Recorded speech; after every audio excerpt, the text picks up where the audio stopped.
नमस्कार दोस्तों, स्वागत है आपका रोचक कहानियों पर। आज की कहानी भी ग्रिम्स फेरी टेल से ली गई है।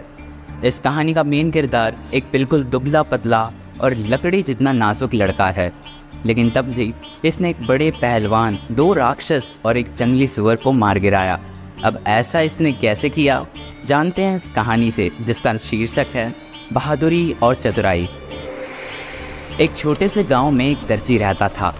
उसने अपने बड़े बेटे को भी दर्जी का काम सिखा दिया ताकि वह गांव में रहकर अपनी रोजी रोटी कमा सके। एक दिन सुबह सुबह दर्जी का लड़का अपनी दुकान में काम कर रहा था।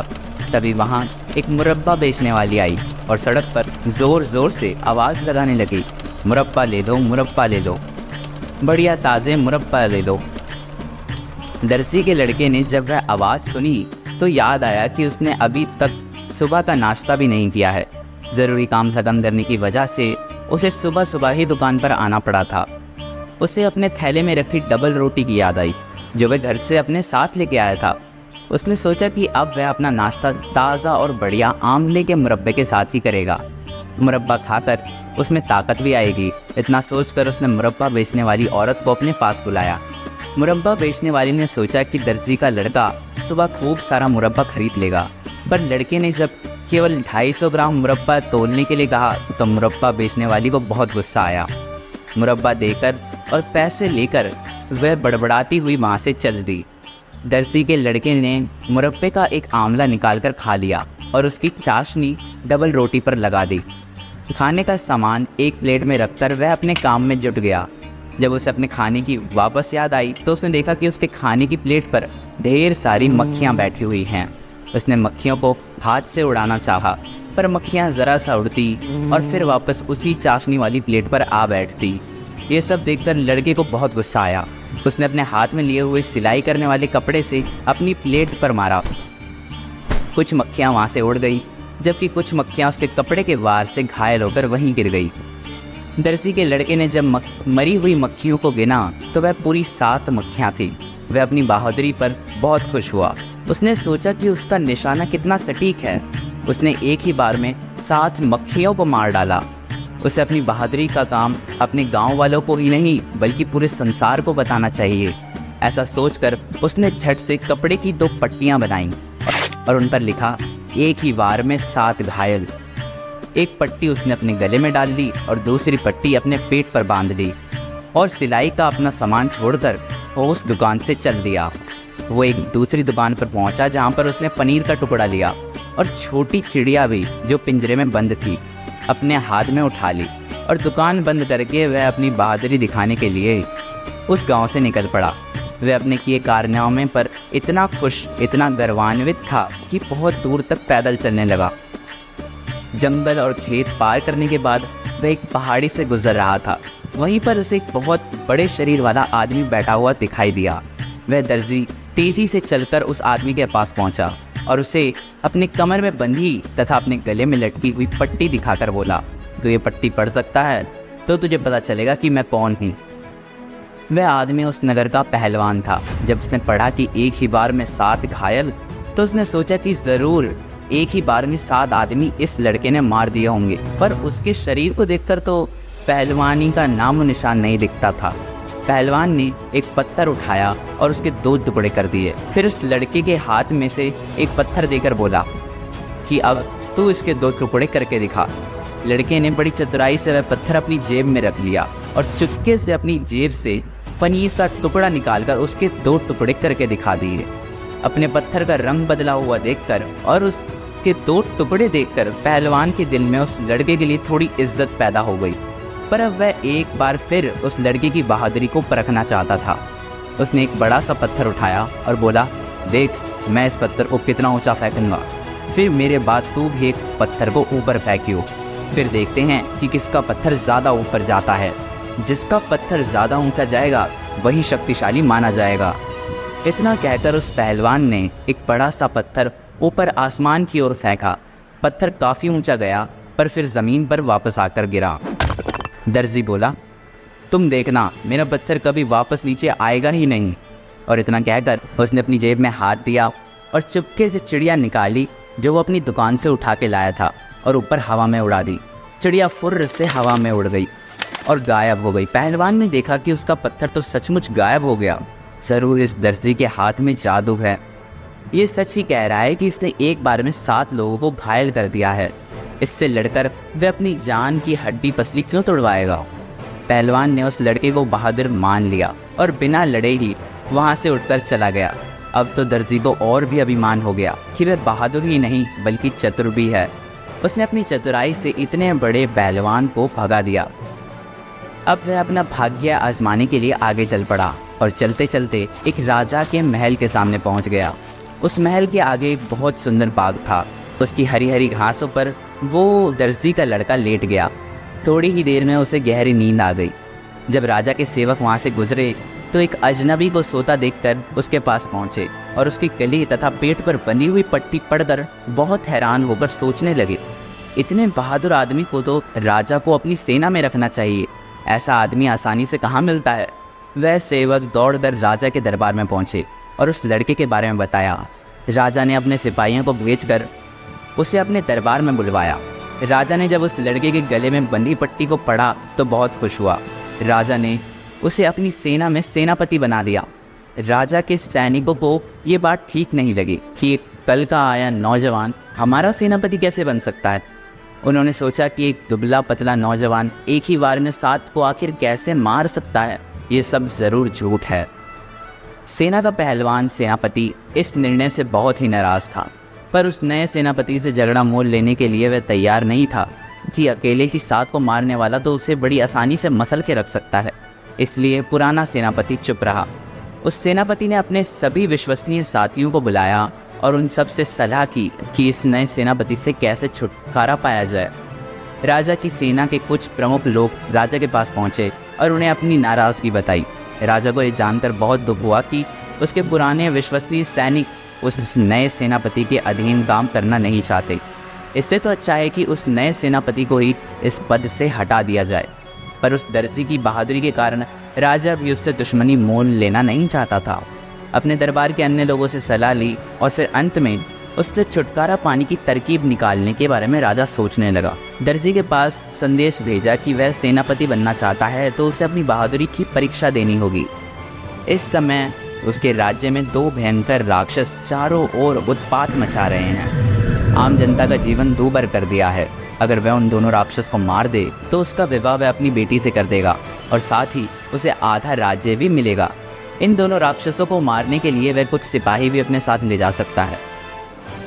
लड़का राजा की शर्त मान गया और बोला, मुझे सिपाहियों की कोई ज़रूरत नहीं है। मैं एक ही बार में 7 को ख़त्म कर सकता हूँ और वो तो केवल 2 ही हैं। इन 2 से मुझे कोई डर नहीं है। इतना कहकर वह तलवार लेकर राक्षसों को मारने के लिए निकल पड़ा। राजा ने कुछ सिपाही उसके पीछे भेज दिए, पर जब वह जंगल के पास पहुंचा तो उसने उन सिपाहियों को जंगल के बाहर ही रुकने का आदेश दिया और स्वयं जंगल में घुस गया। वहां उसने चारों तरफ देखा तो उसे एक विशाल पेड़ के नीचे 2 राक्षस सोते हुए दिखाई दिए।